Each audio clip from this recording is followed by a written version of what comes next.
Ortalama biz 28-29 senedir bu memlekette bu işi yapıyoruz. Esnafız. Yalnız bu son zamanlarda ürünlerin faiz yükselmesi, yani bir hafta farkla, bir ay farkla veya bir gün bir geceyle bir farkla fiyatların değişmesi bizi artık bıktırma noktasına getirdi. Müşteriden karşılaşan biziz. Toptancısı getirip malı bırakıp gidiyor. Bu hafta değişti. Bu hafta daha da yükselecek. Habire bir tereddüt ve korku içinde. Yani bilmiyorum bu şekilde nereye gideceğiz, nasıl olacak? Fiyatların gıda ve temizlik ürünlerinde bir başka yükseldiğini görüyoruz. Çünkü insanların temel sorunlu ihtiyacı olduğu için gıda ve temizlik. Bu şekilde de bir yıpratma sürecindeyiz. Artık bu bir oyun mu? Şu anki iktidarın durumundan dolayı ekonomik kriz bir lafı tutulmuş gidiyorlar. Zaten doların çıktığını söyleyip çıkarıyorlar ama düştüğü zaman düştüğünü hiç görmedik. Yani şimdi insanların potansiyel olarak alım gücü de düştü. Yerel marketler zaten bitti. Ulusallar girdi bu işin içine. Ulusalların tabii alım gücü bize göre biraz daha farklı oluyor. İnsanlar da artık burada kuruşu arıyorlar, lirayı arıyorlar. Süpermarketlerde, bu mesela ulusal marketlerde istediği fiyatı yazıp istediği fiyata satabiliyorlar. Şimdi biz böyle söyleyelim, adam 11.000 mağaza diyor açmışım, 11.000 mağaza. Bir kolu alsa 10.000 kolu. Benim alma gücümle onun alma gücü bir değil. Ne oluyor? Fabrikadan anlaşıyor, istediği şekilde malı yaptırıyor, istediği derecede, istediği kalitede yaptırıyor. Getirip istediği şekilde satıyor. Denetleme zaten çökmüş. Hiç kimseyi denetlemiyor. Denetleme kurulunun burada bir şey var, acizliği var. Bu şartlarda da yerel esnafın onların karşısında satış gücü zaten yok. Zaten ayakta duramıyor. Veresiye almış başını gidiyor. İnsanların alım gücü bitmiş. İnsanların çoğu krediden, kartından, ondan bundan bütün bankalara borçlu. Bankalar bütün yuvalara girmiş. Kart giren evin zaten içinde faiz dediğimiz gibi ayrı bir şey. Kimsenin de huzuru kalmadı.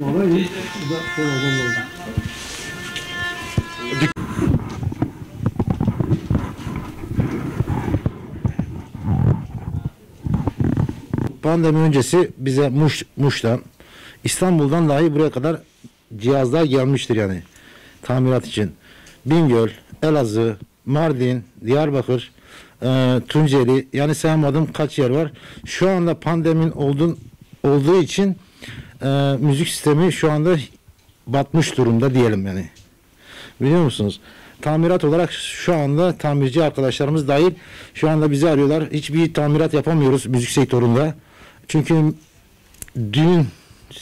düğün olarak pandemi olduğu için komple durduğu için sıkıntı. Artı şu şekil, bizim şu anda işlerimizde olmadığı için alışverişe çıkıyoruz. Elimizde paramız yok. Mesela yağ almaya gidiyoruz. Yağ aldığımız zaman atıyorum öncekinin 2 katı şu anda fiyatlarımız. Ona bakarsan gıda olarak nereye elimize atarsak hiçbir şey alamıyoruz. Şu anda vergiyi durdurdum. Çünkü niçin? Hiçbir şey ödeyemiyoruz ki. Yani dükkan şu an durmuş mu? Tabii dükkan şu anda kapatmak üzereyiz yani. Bizim gibi arkadaşlar kaç kişi kapatmış yani şu anda. Yani şöyle günümüz ekonomisinde ciddi anlamda malzemede böyle abartısız bir şekilde zam var ve her halükarda bütün malzememizde kabloda olsun, ampulde olsun, diğer malzemelerimizde olsun. Yani insanlar diyor ki bunlar niye bu kadar pahalı oldu? Bizim elimizde olan bir şey değil ki. Yani tamamıyla şeyle alakalı, ekonomiyle alakalı bir şey. Bir metre kabloyu 1 liraya satıyordum, bugün 2 liraya bana geliyor. Yani bu demektir ki çoğu malzeme %200, %300, %70, %50 zam alan malzemelerimiz var. Özellikle bakır kısmı çok ciddi anlamda zam aldı.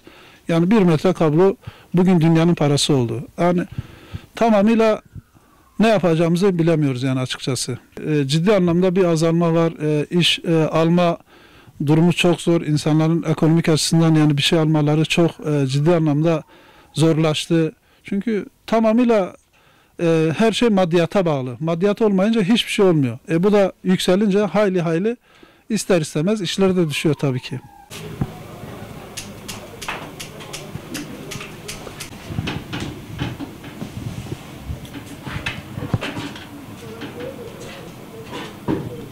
Biz şu anda yasaklardan dolayı sadece paket servis yapıyoruz. Evlere, iş yerlerine paket servis veriyoruz. Zaten hava koşullarından dolayı millet pek ayaküstü dışarıda yemek de yemiyor. Çünkü soğuk bir hava var, kimse dışarıda durmuyor. Kahveler açık değil, oyun salonları açık değil, okullar açık değil.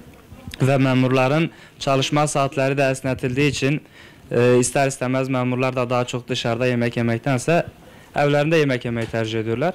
Bunların hepsini topladığımızda ister istemez işlerimiz de düşür. Yine tabii biz rızkın kefilinin Allah olduğunu biliyoruz ama bunlar da çok büyük bir etken. Çünkü biz genelde hep içeride yemek yedirdiğimiz için bu hava şartlarından dolayı dışarıya da yemek veremiyoruz. Sadece esnaflarımız kalıyor. İşiniz ne kadar düştü yani? Yani yasakların başlamadan önceki zamana göre yarı yarıya işlerimizde düşüş oldu. Sattığımız ekmekte de yarı yarıya düşüş oldu. Yani oradan biliyoruz işlerimizin yarı yarıya düştüğünü. Sonuçta biz de burada 2 kişi çalıştırıyoruz. Evimize bir ekmek götürmeye çalışıyoruz. Yani inşallah kısa zamanda bu hastalığı bitiririz ve inşallah normal hayata dönmeye başlarız diyorum.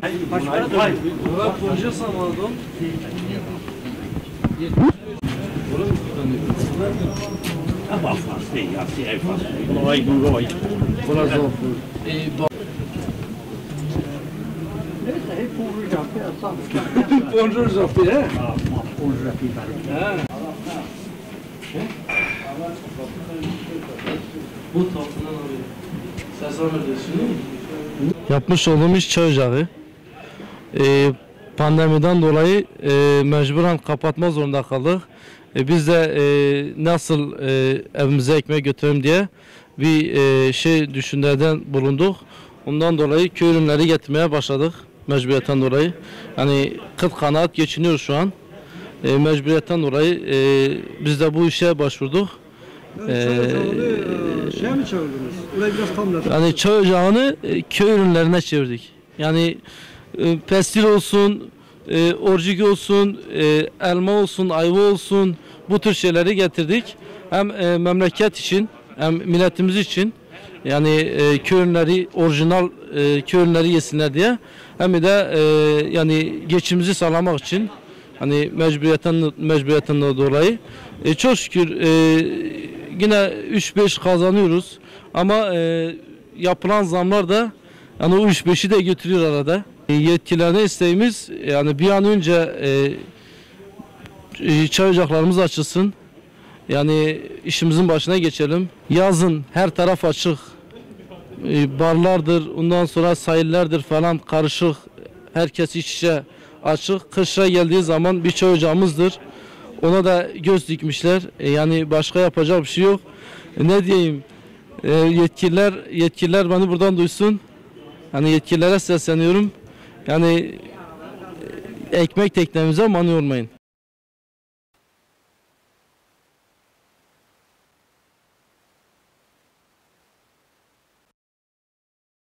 Bir sene içinde 60 milyona zam geldi. Yani 60 milyon unun üzerine geldi. 90 milyondan 150 milyona. Bu un tabi biz durmasını istiyoruz. Hani bu milletin en son yediği bir ekmektir. En son yani bu ekmek. Ekmek niye yani unla niye o kadar zam gelsin? 60 milyon. Artı ekmeğe zam vermediler. Gramajı düşürdüler. 500 gramdan 400 grama düşürdüler hamuru. 2,5 milyon. 320 gramın pişmesi yani 2,5 milyona satıyoruz. Tabii millet yani bir çiftli ekmeği yani diyoruz 2,5 milyon. Doymaz yani. Biz bunu tabii yani büyüklerimize hani kim buna sorumlusuysa buna bir dur demesi gerekiyor.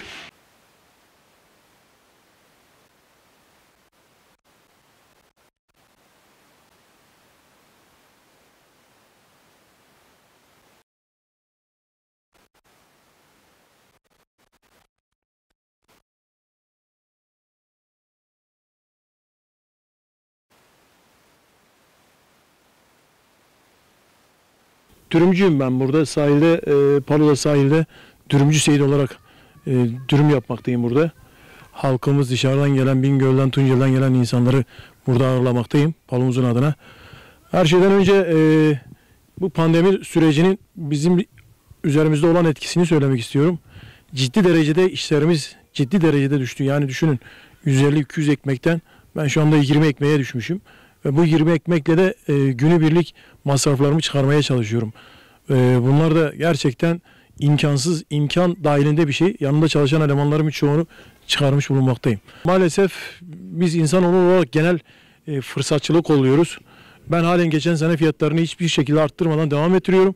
Etimizi 45 liradan 60, 65, 70 liraya kadar et alıyorum ve şu anda şahitli ispatlı almış olduğum eldivenler, yani eldiven kullanıyorum.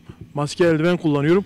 Bu eldiveni 35 liraya aldığımız eldiven maalesef şu anda 100 liraya çıktı paketi. Yani bunu da buradan yetkililere duyurmak istiyorum. Nereye kadar bu şekilde fırsatçılık kollayacağız? Yani ben gerçekten bu duruma hiç iyi bakmıyorum.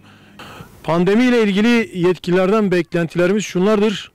Bir an önce bu pandemi sürecinin yasaklarını az da olsa gevşetmeleri ve halkın üzerine olan baskı, anlıyorum yani bu bizim sağlığımız açısından da bir nebze belki hafiflemiş olabilir ama yani bizi de düşünmeleri lazım.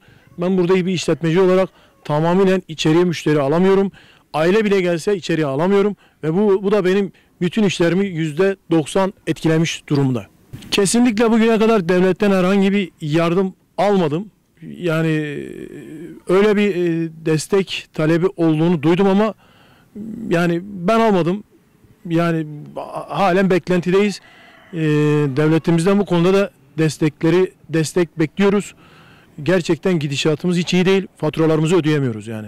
Bize verilen zam herhalde 150-160 lira bir zam verdiler. Onu da doğal gazı ödeyeceğiz. Başka diğer şeyler de askıda kalacak. Diğer zamlarda. Evet, emekliyim ben. Mesela yağdan tut, turşu, mesela temizlik ürünlerinden tut, sebze, meyve hepsine zam geldi. Elektrik, doğal gaz, hepsi zamlı. Biz bize verilen bu zamı biz bir tek ürünün karşılığını ödeyemiyoruz yani. En azından ya elektrik ya doğal gaz. 1 litre yağ, 5 litre yağ 35-40 lirayken olmuş şimdi 100 lira yağ. Aldı götürdü. İki tane 5 litre yağ bana gidiyor ayda. O aldı götürdü verdikleri zamı. Aldı götürdü. Yalnız tabii büyük maaş alanlara adamlar istediği kadar zamı almışlar yani onlara yetiyor. Bizim maaşımız az. Zaten bizim az maaşa göre zam veriyorlar. Zaten bir ürün alıp götürüyor bir kalem.